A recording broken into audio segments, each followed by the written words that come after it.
تیرا ہے احسان، روز نمازیں اور قرآن ہے یہ سب روح ایمان، نور رمضان، نور رمضان، نور رمضان، نور رمضان،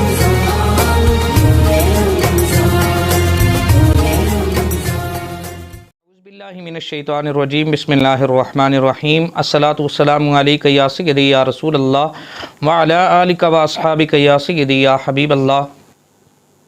محترم ناظرین، آج سیدہ کائنات سیدہ فاطمۃ الزہرا سلام اللہ علیہا کا یوم وصال ہے، لہٰذا آج ہماری خصوصی ٹرانسمیشن سیدہ کائنات سلام اللہ علیہا کے حوالے سے ہو رہی ہے۔ آپ سے گزارش ہے کہ ہمارے چینل کو لائک کریں، شیئر کریں تاکہ یہ پیغام لوگوں تک پہنچ سکے۔ حضرت سیدہ فاطمۃ الزہرا سلام اللہ علیہا آقا کریم صلی اللہ علیہ وسلم کی سب سے چھوٹی اور سب سے پیاری لخت جگر ہیں۔ آقا کریم صلی اللہ علیہ وسلم نے فرمایا، سیدہ کائنات میری لخت جگر ہے، لہٰذا جس نے ان کو پریشان کیا اس نے مجھے پریشان کیا۔ اور آقا کریم صلی اللہ علیہ وسلم کی سیدہ کائنات کے ساتھ جو محبت ہے، جو الفت ہے، وہ بے مثال ہے۔ صحابی رسول حضرت حذیفہ بن یمان رضی اللہ تعالی عنہ اپنی والدہ محترمہ سے عرض کرتے ہیں کہ امی جان، اگر آپ مجھے اجازت دیں تو میں آقا کریم صلی اللہ علیہ وسلم کے پاس جا کر آپ کی بخشش کی دعا کرواتا ہوں۔ حضرت حذیفہ بن یمان رضی اللہ تعالی عنہ آپ سرکار کی بارگاہ میں تشریف لے گئے، نماز مغرب ادا کی اور آقا کریم صلی اللہ علیہ وسلم اپنے کاشانہ مبارک کی طرف نکلے۔ حضرت حذیفہ بن یمان کہتے ہیں کہ میں بھی سرکار صلی اللہ علیہ وسلم کے پیچھے پیچھے ہو لیا۔ میرے پیچھے آنے والے حذیفہ، اللہ تبارک و تعالیٰ تیری والدہ کی مغفرت کرے۔ گویا آقا کریم صلی اللہ علیہ وسلم نے حضرت حذیفہ کی طرف دیکھے بغیر ہی ان کا جو دل کی جو تمنا تھی اس کو پورا کر دیا اور آپ کی والدہ کی بخشش کے لیے دعا فرمائی۔ اور ساتھ ہی آقا کریم صلی اللہ علیہ وسلم نے فرمایا، اے حذیفہ، ابھی جبریل امین میرے پاس آئے تھے اور انہوں نے آ کر خبر دی کہ اللہ تبارک و تعالیٰ نے آپ کے اوپر سلام بھیجا ہے، اور یا رسول اللہ صلی اللہ علیہ وسلم، اللہ تبارک و تعالیٰ فرماتا ہے کہ آپ کی بیٹی یعنی سیدہ کائنات سیدہ فاطمۃ الزہرا سلام اللہ علیہا جنتی عورتوں کی سردار ہیں، اور ان کے صاحبزادے یعنی آپ کے نواسے حضرت امام حسن اور سیدنا امام حسین رضی اللہ تعالیٰ عنہ وہ جنتی نوجوانوں کے سردار ہیں۔ تو آقا کریم صلی اللہ علیہ وسلم کی بیان کردہ اس حدیث سے ہمیں پتہ چلتا ہے کہ سیدہ کائنات کا کیا مقام و مرتبہ ہے۔ الحمدللہ حضور کے گھرانے سے تعلق رکھنے والے میرے استاد محترم جناب حضرت علامہ مولانا سید سجاد حسین شاہ صاحب یہ ہمارے پاس تشریف فرما ہے۔ اس کے ساتھ ساتھ حضرت علامہ مولانا عبد الحنان عطاری قادری صاحب ہمارے پاس تشریف فرما ہے۔ حضور خیریت ہے؟ آپ ٹھیک ہے حضور؟ حضرات، اگر سیدہ کائنات کے حوالے سے گفتگو کرنی ہے تو وہ انہی کے گھرانے سے اگر ایک آدمی اگر گفتگو کرے تو اس کو ہم اتھینٹک مانیں گے۔ میں اپنی گفتگو کا آغاز حضرت علامہ مولانا سید سجاد حسین شاہ کاظمی صاحب سے کرنا چاہوں گا۔ حضور، آپ سیدہ کائنات کے حوالے سے آپ کیا فرماتے ہیں کہ آپ کے جو القابات ہیں، آپ کی جو نام ہیں اور نام کی جو ہے وہ برکات ہیں، ان کو آپ کیسے اپنے انداز میں بیان کرتے ہیں؟ بسم اللہ الرحمن الرحیم۔ سیدہ طیبہ تقیہ راضیہ مرضیہ راکعہ ساجدہ، سبحان اللہ، سبحان اللہ، فاطمۃ الزہرا رضی اللہ تعالی عنہا۔ آپ کا اسم گرامی، اسم سامی فاطمہ، اور بڑا ہی خوبصورت قسم کا نام، جس کا انتخاب آقا صلی اللہ علیہ وسلم نے خود فرمایا، سبحان اللہ، اور اس کی وضاحت بھی آقا کونین حضرت محمد صلی اللہ علیہ وسلم نے ان الفاظ میں کی، انما سمیت بنت فاطمۃ لأن اللہ تعالی فاطمہ عن النار ذریتہ عن النار ومحبیہ عن النار، کہ میں نے اپنی بیٹیا کا نام فاطمہ اسی لیے رکھا ہے، اس کا پس منظر یہ ہے تاکہ اللہ تبارک و تعالی میری بیٹیا کو جنت کی مالکن بنا دے۔ سبحان اللہ، سبحان اللہ۔ میں نے اپنی بیٹیا کا نام فاطمہ اس لیے رکھا تاکہ اس کی نسل میں سے جو بھی اولاد ہے، خواہ وہ بچے ہوں یا بیٹیاں ہوں، خالق کائنات انہیں بھی جنت کا مالک بنا دے. سبحان اللہ ساتھ ساتھ آقائے کونین حضرت محمد صلی اللہ علیہ صلی وسلم اللہ سچا پیار کرنے والے عشاق کے لیے، جانثاروں کے لیے بھی ایک محبت بھرا سندیسہ پیش کیا کہ میں نے اپنی بیٹیا کا نام فاطمہ اس لیے رکھا ہے جس کے سینے کے اندر میری بیٹی کی عقیدت ہوگی، میری بیٹی کا شرم و حیا ہوگا، میری بیٹی کے مقام اور مرتبے کا خیال رکھے گا. اللہ تبارک و تعالیٰ اس سے بھی دوزخ سے آزاد کر کے جنت کا مالک بنا دے. سبحان اللہ سبحان اللہ. یعنی آپ خود اندازہ کریں، رسول کریم صلی اللہ علیہ وسلم کا کوئی بھی ویسے بھی کلام حکمت سے خالی نہیں ہوتا، لیکن اس مقام پہ اگر آپ دیکھیں تو محبوب کریم علیہ الصلوۃ والسلام کی محبت نے فاطمۃ الزہرا کو بھی یاد رکھا، آپ کی اولاد کو بھی یاد رکھا، اور کرم بالائے کرم یہ ہو گیا کہ آقا علیہ الصلوۃ والسلام کی اس چاہت نے اہل ایمان کو بھی یاد رکھا. اگر آج کوئی اس محبت کے پیش نظر اپنی بٹیا کا نام کنیز فاطمہ رکھ دے، غلام فاطمہ رکھ دے، فاطمہ بطول رکھ دے، اس محبت کی بنا پر کہ آقا علیہ الصلوۃ والسلام کی بیٹی کا نام ہے اور سرکار کو یہ نام پسند تھا تبھی اپنی بٹیا کو یہ نام دیا ہے، تو پھر ایمان یہ کہتا ہے، محبت یہ کہتی ہے کہ وہ بندہ گناہگار نہیں رہے گا. خالق کائنات اسی نسبت کے طفیل اس بندہ مومن کی قبر کو بھی جنت بنا دے گا. سبحان اللہ سبحان اللہ. اگر ہم آگے چلیں، آپ زہرا ہے، زہرا کلی کو کہا جاتا ہے. رسول اللہ صلی اللہ علیہ وسلم فرماتے ہیں کہ اذا اشتقت لراحیۃ الجنہ شممت رقبۃ فاطمہ لانها زہرۃ من ازہار الجنہ، کہ لوگوں جب میرے دل میں یہ خواہش پیدا ہوتی ہے کہ کسی پھول کو سونگھ لوں تو میں کسی پھول، چمیلی، سبحان گلاب، اللہ، نرگس، رات کی رانی، دن کا راجہ، اس کو نہیں سونگتا، بلکہ فاطمۃ الزہرا کی گردن کو سونگھ لیتا ہوں. سبحان اللہ سبحان اللہ. کیونکہ کیا اللہ بات ہے. تبارک و تعالیٰ نے میرے جگر کے ٹکڑے کو میرے لیے جنت کی کلی بنا کر دیا. سبحان اللہ سبحان اللہ. اسی طریقے سے آپ کا ایک لقب بطول بھی ہے. بطول کا معنی دنیا سے کٹ کر، دنیا سے علیحدہ ہو کر زندگی بسر کرنے والی. آپ نے زندگی کا ایک ایک لمحہ بندگی قدرت میں گزارا. ماشاء آپ کا کردار اس بات کی عکاسی کرتا ہے کہ آپ نے ایک ایک گھڑی جو گزاری ہے وہ اللہ کریم کے نام پہ گزاری ہے. اور آپ کی عبادت کے بارے میں آتا ہے کہ آپ کا سجدہ تو ختم نہیں ہوتا تھا لیکن سردیوں کی راتیں ختم ہوتی. سبحان اللہ سبحان تو اللہ. بطول کا معنی کیا کہ دنیا سے کٹ کر، دنیا سے الگ ہو کر، دنیا سے منہ موڑ کر خالق کائنات کے حضور اپنے آپ کو جھکا دینا. اور یہ مقام و مرتبہ، یہ شان عرفہ اگر ہمیں نظر آتی ہے تو سیدہ طیبہ فاطمۃ الزہرا رضی اللہ تعالی عنہا کے اندر نظر آتی ہے. سبحان اللہ سبحان. اسی طریقے سے ایک آپ کا لقب ہے طاہرہ، پاکیزہ، اور میں تو یوں بھی کہتا ہوں کہ آپ مطہرہ بھی ہیں.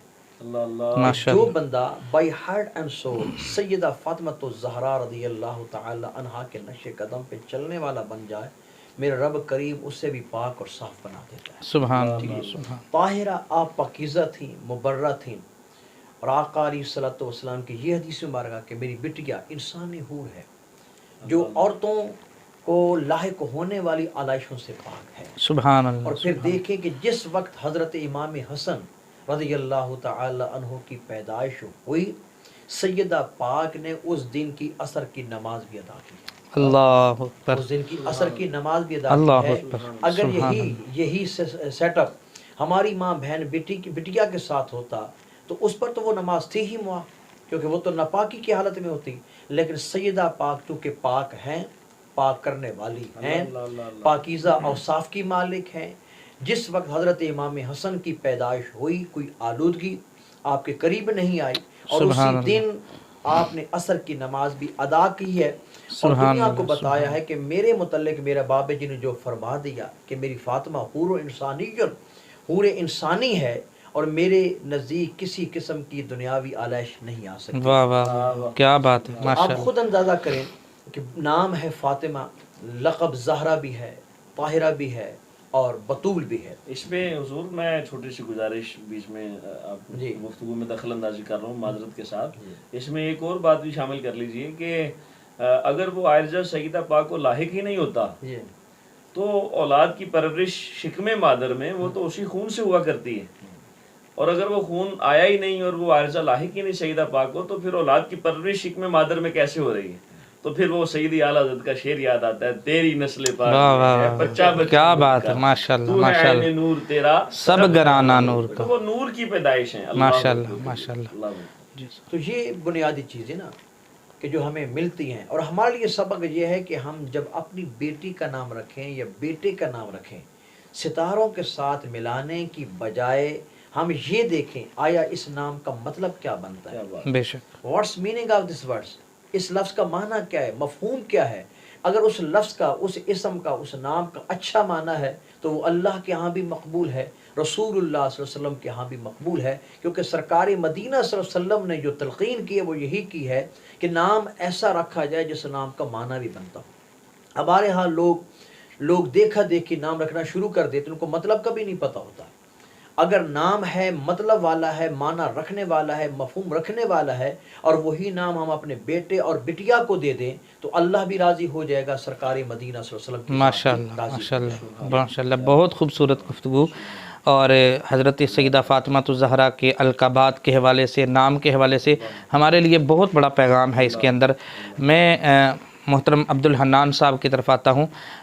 حضور آپ فرمائیے کہ حضرت سیدہ فاطمہ الزہرا کا شرم و حیا اور پردہ وہ بڑا بے مثال ہے، اور آپ کے پردے کے حوالے سے خصوصی طور پر آپ نے اپنی کنیز کو، اپنے غلام کو تاکید کی تھی کہ میرے مرنے کے وقت آپ نے پردے کا انتظام کرنا ہے۔ آپ کیا فرماتے ہیں سیدہ فاطمہ الزہرا کے پردے کے حوالے سے، اور ہماری آج کی جو نسل ہے ان کے لیے کیا پیغام ہے؟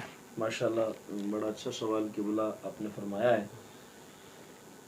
جہاں تک سرکار کی صاحبزادی کے شرم و حیا کا تعلق ہے تو اس سے بڑی تربیت کیا ہو سکتی ہے کہ سرکار دو عالم صلی اللہ علیہ وسلم نے خود فرما دیا، فاطمہ تو بدعۃ منی، سبحان اللہ، واہ واہ، فاطمہ میرے جگر کا ٹکڑا ہے۔ سبحان اللہ، اور جب وہ سبحان جگر کا اللہ، ٹکڑا ہے تو پھر منو عن سرکار پر جو شریعت آئی ہے اور شریعت اتری ہے، یقیناً اس کا ایک مظہر اتم کامل کیا مظہر بات ہے، وہ واہ سیدہ واہ خاتون واہ، جنت کی بارگاہ کیا میں بات ہے، اپنی زندگی سبحان میں اللہ، سبحان اللہ، تو سرکار دو عالم صلی اللہ علیہ وسلم پر اترنے والے اوامر و نواہی، ان میں سے ایک پردہ بھی تو ہے نا۔ بے شک بے شک، تو جیسے ہی ہم پردہ کی بات کرتے ہیں تو حیا کی بات کرتے ہیں اور شرم کی بات کرتے ہیں، تو سب سے پہلے ذہن میں جو تصور دوڑتا ہے وہ سیدہ کائنات کی حیا اور شرم۔ سبحان اللہ، سبحان اللہ، دنیا میں جہاں کہیں شرم و حیا کا ذکر بھی کیا جاتا ہے تو تصور سب سے پہلے ادھر ہی لپکتا ہے۔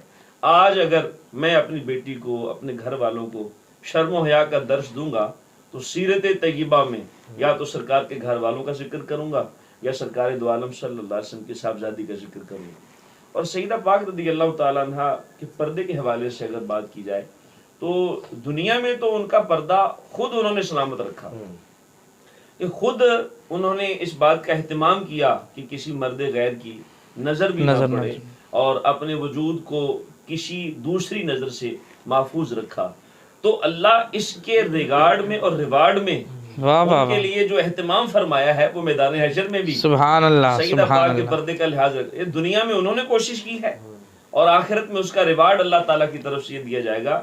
روایات کا مفہوم ہے کہ سیدہ پاک میدان حشر سے جب ان کا گزر ہوگا تو اس سے قبل میں یہ بات سمجھانا چاہتا ہوں کہ بڑی پاکیزہ خواتین ہیں دنیا میں، جن میں سیدہ مریم رضی اللہ تعالیٰ عنہ سلام اللہ علیہ ہیں، سیدہ حوا ہیں، اور اتنی پاکیزہ خواتین میدان حشر سے گزر جائیں گی، لیکن جب سرکار دو عالم صلی اللہ علیہ وسلم کی صاحبزادی کا گزر ہوگا حشر میں، ایک صدا دی جائے گی، ایک ندا دی جائے گی، کیا بات ہے، اے محشر والو نکسوا رؤوسکم، اپنے سروں کو جھکا لو، غضوا ابصارکم، نظریں بھی جھکا لو۔ ہوا کیا ہے؟ بنت محمد صلی اللہ علیہ وسلم کا سبحان اللہ، سبحان اللہ، واہ واہ واہ، اللہ ماشاء اللہ، ماشاء تو اللہ، اس وقت اللہ ان کو پروٹوکول دے گا۔ قربان جاؤں سیدہ پاک کے پروٹوکول پر۔ جن کو دنیا میں پروٹوکول ملے وہ ہماری بیویاں ہیں، اور جن کو حشر میں پروٹوکول ملے اسے فاطمہ سبحان اللہ، محمد صلی سبحان علیہ اللہ، وسلم کہا جاتا ہے۔ سبحان اللہ، ماشاء میدان اللہ، حشر کا جو پروٹوکول ہے وہ یہ ہے کہ سیدہ پاک کو 70,000 کنیزوں کے جھرمٹ میں گزارا جائے گا، اور یہ بھی اسی وجہ سے ہے کہ کسی کی نظر سیدہ خاتون جنت پر میدان حشر میں بھی نہ پڑے۔ کیا بات ہے، اللہ ماشاء اکبر۔ اللہ، اور اس میں میں یہ سمجھتا ہوں استاد گرامی میرے ساتھ، میرے شرف کی بات ہے کہ آج استادوں کی موجودگی میں مجھے یہ چند گزارشات عرض کرنے کی سعادت حاصل ہوئی، ورنہ بزرگوں کے ہوتے ہوئے چھوٹے بچوں کی جو بات ہے وہ مطلب درخور اعتنا نہیں ہوتی، لیکن ان کا یہ ظرف ہے عالی کہ اپنے ساتھ اپنے پہلو میں بٹھا کر چند گزارشات سماعت کر رہے ہیں. تو عرض کرنے کا مقصد یہ ہے کہ وہ جو 70,000 کا جھرمٹ ہے اس کا ایک خصوصی اہتمام اس وجہ سے بھی فرمایا گیا, اور بڑی پیاری حکمت کتب احادیث میں کتب تفاسیر میں لکھی ہے کہ سیدہ پاک رضی اللہ تعالیٰ عنہ کے گرد وہ جھرمٹ کیوں ہوگا. ایک وجہ یہ بھی ہے کہ قاتلین حسین کہیں میدان حشر میں ہی سیدہ پاک سے گزارش نہ کر دیں, کہیں معافی نہ طلب کر لیں, اور وہ اتنی نرم دل اور اتنی کمال ذات ہے, ممکن ہے کہ وہ کہیں معافی عطا ہی نہ کر دیں, اور اللہ قاتلین حسین کو بخشنا نہیں چاہتا, اللہ قاتلین حسین کو سزا دینا چاہتا ہے. کہیں ایسا ہی نہ ہو جائے کہ وہ کوئی صدا کر دے اور میدان حشر میں سیدہ پاک سے گزارش کر دے. لیکن اللہ نے وہ اہتمام فرما دیا کہ اس جرمٹ میں گزارا جائے تاکہ کسی کو سوال کی ضرورت بھی نہ ہو, ورنہ وہ کریم ذات ایسی ہے کہ اگر ان سے سوال کر بھی دیا یا سوال کیا گیا تو وہ خالی نہیں لوٹائیں گے. وہ ایسی کریم ذات ہے کہ وہ خالی نہیں لٹائیں گے. اس لیے وہ پیر صاحب سید نصیر الدین نصیر رحمۃ اللہ علیہ نے فرمایا, منگتا ہے سائل جو ہے وہ کیا وہ شعر ہے بڑا خوبصورت پیر صاحب نصیر الدین رحمۃ اللہ علیہ کا, کہ آؤ در زہرا پر پھیلائے ہوئے دامن ہے اللہ کو, ہے نسل کریموں کی لجپال گھرانہ, سبحان اللہ, ہے نسل کریموں کی لجپال. تو شرم و حیا دنیا میں جہاں کہیں بھی پایا جاتا. میں یہ کہتا ہوں کہ آج اگر ایک باپ کی نظر میں بیٹی کے لیے حیا کا تصور پایا جاتا ہے, خدا کی قسم وہ سیدہ پاک کے صدقے, سبحان اللہ. اچھا, انہوں نے میدان حشر میں بھی اپنی صاحبزادیوں کے لیے یہ اہتمام فرما دیا تھا. سیدہ پاک تو سیدہ پاک ہیں, ان کی آگے صاحبزادی سیدہ زینب رضی اللہ تعالیٰ عنہ, جنہوں نے اپنی ماں کے اس دیے ہوئے درس پر کیسا سبق دیا ہے.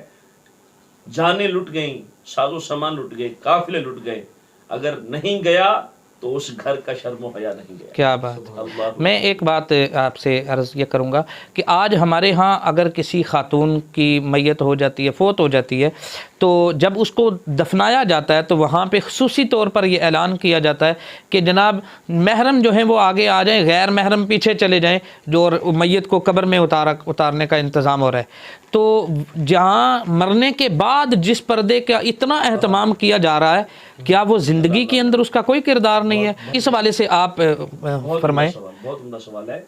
اور جس عورت کو حج کے دوران صحیح سے منع کر دیا گیا کہ اس کے پردے کا لحاظ رہے, بے شک جس عورت کو دنیا میں اس قدر اہتمام کیا گیا, وہ کسی نے کہا تھا الزبتھ کے بارے میں, وہ جو ملکہ برطانیہ تھی, تو کسی نے کہا کہ ہماری ملکہ برطانیہ سے کوئی ملاقات نہیں کر سکتا اس لیے کہ ہمارے ملک کی ملکہ ہے. تو اس کے جواب میں ایک مسلمان نے بڑا پیارا جواب دیا تھا, وہ تمہاری ملک کی بادشاہ ہوگی, ملکہ ہے, ہمارے گھر کی ہر بیٹی ہی ہماری ملکہ ہے. کیا بات ہے, کہ کوئی اسے جو ہے وہ اس تک رسائی حاصل نہیں کر سکتا, اس تک پہنچ نہیں سکتا. تو یہ کردار ہمارا بھی ہونا چاہیے کہ باپ بحیثیت باپ اپنی بیٹی کو پردہ کروائے, اہتمام کروائے, اس لیے کہ اگر دنیا میں یہ دعویٰ ہے کہ ہم کنیزان مصطفیٰ ہیں, ان بیبیوں کا دعویٰ ہے, تو پھر وہ کردار دیکھیے, دعوے کھوکھلے نہیں ہوتے, یہ صرف محبت پر جو ہے وہ صرف زبانی دعوے نہیں ہوتے, بلکہ عملاً کچھ کر کے دکھانا پڑتا ہے. تو عمل یہی ہے کہ اگر ہم ان کا نام لیوا ہیں, ان کا عرس مناتے ہیں, ان کی یاد مناتے ہیں, ان کا ذکر خیر کرتے ہیں, اور انہی سے میدان حشر میں شفاعت کی امید بھی رکھتے ہیں کہ انہی کی بدولت یا ان کے صدقے یا ان کے توسل میں قبر و حشر کی منازل آسان کر دی جائیں گی, تو پھر زندگی میں ان کے طور طریقوں کو اپنانا بھی تو ہوگا, ان کی زندگی کو فالو کرنا ہوگا. اس کے بغیر نہیں ہے کوئی بندہ سیدھا سیدھا زبان سے, باپ اپنے بیٹوں کے, بیٹا یہ گلاس کا پانی پکڑا, اور وہ کہے نہیں ابا میں آپ سے محبت بڑی کرتا ہوں, مجھے آپ سے بڑی محبت ہے. وہ کہے بیٹا میرے حلق میں لقمہ اٹکا ہوا ہے, گلاس کا پانی کا گلاس دے دو. وہ کیسے کہے نہیں جی آئی لو یو بابا, میں آپ سے بڑی محبت کرتا ہوں. تو ایسی محبت چولہے میں جائے کہ اس کا حلق میں پانی اٹکا ہوا ہے, اور وہ کہتا مجھے محبت بڑی ہے لیکن آپ کا کہنا نہیں مانوں گا, آپ کا کہا ہوا نہیں مانوں گا. تو یہ صرف دعوے ہیں کہ اگر کوئی کہے کہ ہمیں ان سے محبت ہے, اور وہ فرمائیں کہ اپنی بیٹی کے پردے کا لحاظ رکھیں, تو میدان کربلا سے بھی آج یہی صدا آ رہی ہے کہ وہ جو قربانیاں اس گھر نے دی ہیں نا, وہ اسلام کو رسوا کرنے کے لیے نہیں دی. تو ایک بیٹی کا شرم و حیا, یہ اسلام کے اوپر ایک طرح سے یہ اسلام کی جو لگائی ہوئی پابندیاں ہیں, یہ بچی کی حفاظت کے لیے, بے شک بے شک, اس کے تحفظ کے لیے ہیں کہ اس کے گرد ایک پیرا رکھا جائے. تو جس کو مرنے کے بعد بڑے اہتمام کے ساتھ اور بڑے پردے کے ساتھ گزارا جاتا ہے, تو اس کی زندگی میں اس کا پردہ اولین ترجیح رکھتا ہے, بجائے اس کے کہ مرنے کے بعد ہیں, مرنے کے بعد اس کا چہرہ ڈھانپ دیا جاتا ہے. تو یہی چہرہ اگر وہ دنیا میں ڈھانپ لے, وہ میں خطاب کے دوران مفتی صاحب فرما رہے تھے کہ ہم, یہ خصوصاً اہل سنت کو پیغام ہے کہ ہم جو ایک 4 انچ کا اور 4 فٹ کا جھنڈا حضور کی محبت میں لگا لیتے ہیں, اگر وہی 1-1.5 انچ کا یا 2 فٹ کا پردہ اپنی بیٹی کے چہرے ہاں پر ہاں لگوا ہاں لے واہ واہ، تو ہمارا حسن اور بھی دوبارہ کیا بات ہے، کیا بات ہے، بیٹی ماشاء گھر سے اللہ. نکلے تو جھنڈے لگانے والوں کو چاہیے کہ وہ تھوڑا سا پردہ اپنی بیٹیوں کے چہروں پر بھی جی رکھیں جی بالکل، یہ تاکہ وہ پیغام ایذا سے بھی بچ جائیں. ہاں یہ ہمارے پیار کرنے والوں سے اہل اسلام کے لیے بہت بڑا پیغام ہے، اور یقیناً اب آگے جو ہے وہ اس والے سے میں آپ سے سوال کروں گا. میں آتا ہوں میں استاد محترم کی طرف. استاد محترم، سیدہ کائنات سیدہ فاطمہ الزہرا اور ازواج مطہرات کا جو آپس میں تعلق اور رشتہ اور پیار محبت کا جو رشتہ تھا، اس کو آپ کس نظر سے دیکھتے ہیں؟ سب سے پہلے تو یہ بات ہمیں سمجھنی چاہیے کہ کسی بھی صحابی رسول صلی اللہ علیہ وسلم کی ذات پہ طنز کرنے سے پہلے ہمیں ایک بار نہیں کروڑ مرتبہ سوچنا چاہیے بے شک، کہ ہر صحابی رسول جنتی ہے، اس لیے کہ اس کے پاس صحبت نبی صلی اللہ علیہ وسلم کی دولت سبحان صدقہ اللہ، ہے. سبحان اور یہی وجہ ہے کہ انہیں کنتم خیر امت کا بڑا پیارا ٹائٹل بھی عطا کیا گیا ہے. اصحابی رسول، ازواج رسول، آل رسول، ان تمام کے مابین تعلقات محبتوں میں مبنی تھے، اس لیے کہ ان کی جو پہلی تربیت گاہ تھی وہ در مصطفیٰ صلی اللہ علیہ صلی وسلم اللہ تھی. علیہ اور کہنے والے یہ کہتے ہیں نا کہ دامن مصطفیٰ سے جو لپٹا یگانہ ہو یہ گیا، گانا ہو گیا، جس کے حضور ہو گیا اس کا زمانہ ہو گیا، جب تک بکے نہ تھے کوئی پوچھتا نہ تھا، تو نے ہمیں خرید کر انمول کر دیا. تو تربیت گاہ وہ کیا ہے؟ در مصطفیٰ صلی اللہ علیہ وسلم ہے. اور معلم کون ہے؟ آقا کائنات حضرت محمد صلی اللہ تعالی. اس نبی مکرم کا پیرامیٹر تو دیکھیں نا کہ فَأَلَّفَ بَيْنَ قُلُوبِكُمْ، اس نبی مکرم نے ان لوگوں کے دلوں سے نفرتوں کا خاتمہ کر کے ان لوگوں کے دلوں کے اندر محبت اور حلاوت کو پیدا کر دیا. اگر ان میں سے کسی ایک کے کردار پر بھی اگر ہم بات کریں، غلط بات کریں، تو ان کے کردار کے متعلق وہ غلط بات نہیں ہوگی، در حقیقت وہ محبوب کریم علیہ الصلوۃ والسلام کی تربیت کے متعلق غلط بات ہوگی. اور اللہ تعالی ہمیں ایسے عمل سے محفوظ رکھے. اصحاب رسول ہماری آنکھوں کا نور ہیں، ازواج رسول بھی ہماری آنکھوں کا نور ہیں، اور محبوب کریم علیہ الصلوۃ والسلام کی چاروں بیٹیاں، سرکار مدینہ کے سارے بیٹے، وہ بھی ہماری آنکھوں کا نور ہیں. ماشاءاللہ ماشاءاللہ. اگر ہم دیکھیں سیدہ پاک اور ازواج مطہرات کے مابین جو تعلق تھا، جو رشتہ محبت تھا، وہ کیسا تھا؟ صاحب خصائص کبریٰ حضرت جلال الدین سیوطی رحمۃ اللہ علیہ، اور یہ وہ شخصیت ہے کہ جس کو اللہ کے نبی نے بذات خود آ کر نا شیخ الحدیث ہونے کی اللہ اکبر، اللہ ہم پڑھاتے پڑھاتے 10 سبحان سال لگ اللہ. گئے، 20 سال لگ گئے، تب جا کر شیخ الحدیث کی ڈگری حاصل کرتے ہیں. لیکن یہ وہ شخصیت ہے کہ جس کو براہ راست یعنی ڈائریکٹ اللہ کے نبی نے شیخ الحدیث ہونے کا ٹائٹل عطا فرمایا. سبحان اللہ، سبحان اب اللہ. ان کے متعلق آتا ہے، بڑی پیاری بات کوٹ کرتے ہیں کہ ایک بار کو یوں ہوا، حضرت علی رضی اللہ تعالی فرماتے ہیں کہ ساری رات سارا دن ہم نے فاقے میں گزارا، صبح کے وقت میں مزدوری کرنے نکل پڑا. اور پچھلے پروگرام کے اندر بھی میں نے یہ بات عرض کی تھی کہ مزدوری کرنا کوئی عیب نہیں ہے، مزدوری کرنا اللہ کے نبی کی بھی سنت ہے اور حضرت علی کی بھی سنت بے ہے. شک. اور جس دن حضرت علی کے رشتے کی بات چلی، اس دن بھی حضرت علی رضی اللہ تعالیٰ عنہ مزدوری فرما رہے تھے. کیا تو بات. مزدوری کرنا جرم نہیں ہے، سبحان تو اللہ. کرم بالائے کرم ہے، جس کو مل جائے مل جائے. اب ہوا یہ کہ آپ فرماتے ہیں کہ میں مزدوری کرنے چلا گیا، مجھے جو مزدوری ملی میں نے گوشت بھی خریدا، کچھ اور سامان خریدا، گھر آیا، حضرت بی بی پاک رضی اللہ تعالیٰ عنہ عرض کیا کہ کچھ بنائیں. آپ نے بنانا شروع کر دیا. جب کھانا بن گیا تو آپ فرماتے ہیں علی میرا دل کر رہا ہے اس کھانے کے اندر ہم کملی والے نبی کو بھی شامل کریں. سبحان اللہ، سبحان اللہ. اب کیا بات ہے. حضرت علی رضی اللہ تعالیٰ عنہ دعوت دینے کے لیے آقا علیہ الصلوۃ والسلام کی دہلیز اقدس پہ تشریف لے گئے. آپ فرماتے ہیں میں نے کیا دیکھا؟ رسول کریم علیہ الصلوۃ والسلام لیٹے ہوئے ہیں اور سرکار مدینہ صلی اللہ علیہ وسلم اللہ کے حضور حمد و ثنا کر رہے ہیں کہ مولا بھوک ہے، پریشانی ہے، لیکن میں اس وقت بھی تیری پناہ گاہ کے اندر ہوں، میں تیری پناہ چاہتا ہوں، میں کسی اور کی پناہ نہیں چاہتا. آپ فرماتے ہیں کہ میں نے دعوت پیش کی، رسول کریم علیہ الصلوۃ والسلام نے میری دعوت پہ لبیک کہا اور آپ میرے ساتھ چل پڑے. جب ہم اپنے گھر کے اندر پہنچے، آقا علیہ الصلوۃ والسلام جو پہلی بات کی وہ پہلی بات یہ تھی کہ اے فاطمہ یہ برتن ہے، اس برتن میں عائشہ صدیقہ کے لیے بھی کھانا ہے. سبحان اللہ، سبحان اللہ. پھر ایک اور پلیٹ کیا پیش بات کی، ہے. اس پلیٹ کے اندر حضرت حفصہ کے لیے بھی کھانا نکال. ماشاءاللہ. ازواج مطہرات کے سرکار نام لیتے گئے، برتن پیش کرتے گئے، اور حضرت بی بی پاک فاطمہ الزہرا کی محبتوں پہ قربان جائیں، شرم و حیا پہ قربان جائیں. وہ محبتوں کا سبق پڑھایا کہ آپ اپنے ابا جی کی ہر بات پہ لبیک کہتی گئیں اور تمام کے تمام اپنی ماؤں کے لیے، روحانی ماؤں کے لیے کھانا ڈالتی گئی. کیا بات ہے، کیا ٹھیک ہے؟ بات. تمام کے آپ نے کھانا ڈال کر دے دیا. حضرت علی فرماتے ہیں کہ پھر سرکار نے فرمایا کہ علی کے لیے بھی کھانا ڈال دے، مجھے بھی کھانا ڈال دے، اور تو خود بھی ہمارے ساتھ کھانے میں شامل ہو جا. پھر آپ فرماتے ہیں کہ جب اس کھانے سے ڈھکن کو اٹھایا گیا نا ہنڈیا سے، ابھی تک وہ کھانا جوش مار رہا تھا. سبحان یعنی یہ فاطمہ الزہرا رضی اللہ تعالی عنہا کے گھر کا کھانا، کیا بات. اس کھانے کے صدقے سے آج ہم لوگ پڑھ رہے ہیں. سبحان اور اس کھانے کو نسبت در مصطفیٰ سے بھی ہے، بے شک. اس کھانے کا تعلق در علی سے بھی ہے. تو جو لنگر جو کھانا اتنی بڑی نسبتوں کا حامل ہو وہ کب ختم ہو سکتا ہے؟ سبحان ابھی تو اللہ، کوئی سبحان کہنے والا کتنے خوبصورت بات کرتا ہے کہ غموں کی بھیڑ میں مسکرا کے چلتا واہ ہوا واہ. سیدہ زہرا کے در سبحان پر اللہ. کروں سر اٹھا کے چلتا. سبحان اللہ، کیا بات ہے، کیا اگر بات. ہم موجودہ دور کے اندر دیکھیں کہ جس بندے نے بھی سیدہ زہرا کے در کے ٹکڑے کھائے ہیں، ساری دنیا ان کی مخالف ہو گئی، لیکن انہوں نے نہ تو حق کے کلمے کو چھوڑا نہ ہی حق کے راستے کو چھوڑا. اور پھر دنیا نے دیکھا کہ جب وہ دنیا سے گئے ہیں تو ان کا جنازہ بھی لوگوں کے لیے بے مثل بے مثال. سبحان اللہ، تو سبحان چونکہ جو اللہ. میرا ٹاپک آپ نے سوال مجھ سے پوچھا کہ محبت اور پیار کا رشتہ، آپ دیکھیں میرے سرکار نے کھانا ان سے لیا اور بی بی پاک نے کھانا دے دیا. گویا حضرت فاطمہ الزہرا رضی اللہ تعالی عنہا نے اپنے غلاموں کے لیے، اپنی کنیزوں کے لیے یہ درس عبرت چھوڑا کہ جب میں فاطمہ الزہرا جنتی عورتوں کی سردار ہو کر اپنے بابا جی کی ازواج کے ساتھ اتنا پیار کر رہی ہوں، تم کس بات کی بولی ہو کہ ان کی ذات کے اندر تنقیص کرتے ہو، ان کی شان کے اندر کمی بیشی کرنا شروع کر دیتے ہو. اگر میرے سچے غلام ہو، میرے سچی کنیزیں ہو، تو پھر کسی اور کے راستے پر چلو.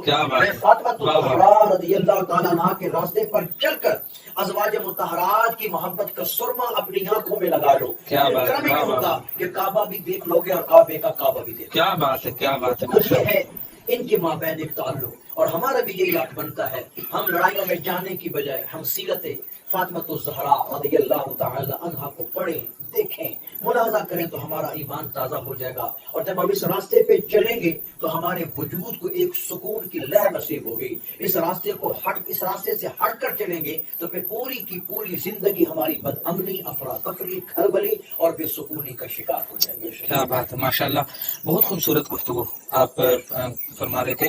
میں حضرت ایک بات اپنے سامعین سے ایک بات کرنا چاہوں گا. اہل سنت کا یہ عقیدہ ہے، ہمارے لیے تمام انبیاء اکرام سر کے تاج ہے، تمام صحابہ اکرام، تمام اولیاء اکرام، تمام اہل بیت اطہار جتنے بھی ہیں اور ازواج مطہرات جتنے بھی ہیں وہ ہم سب کے سر کے تاج ہیں. لہٰذا ہمیں ان بحثوں میں پڑھنے کے بجائے ہمیں اپنے اعمال کے اوپر غور کرنی چاہیے. اس بات کا بھی اضافہ فرما لیجیے کہ جس ذات سے بھی محبت ہے معیار ذات مصطفیٰ ہے. ہاں بالکل. اگر معیار وہ ہے نا جی جی کسی قسم کی کوئی جھگڑا ایسے ہی.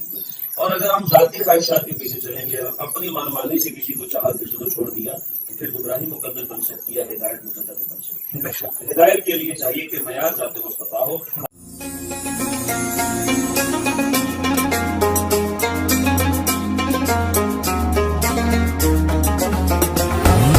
اللہ تیرا ہے احسان، روز نمازیں اور قرآن ہے یہ سب روح ایمان، نور رمضان.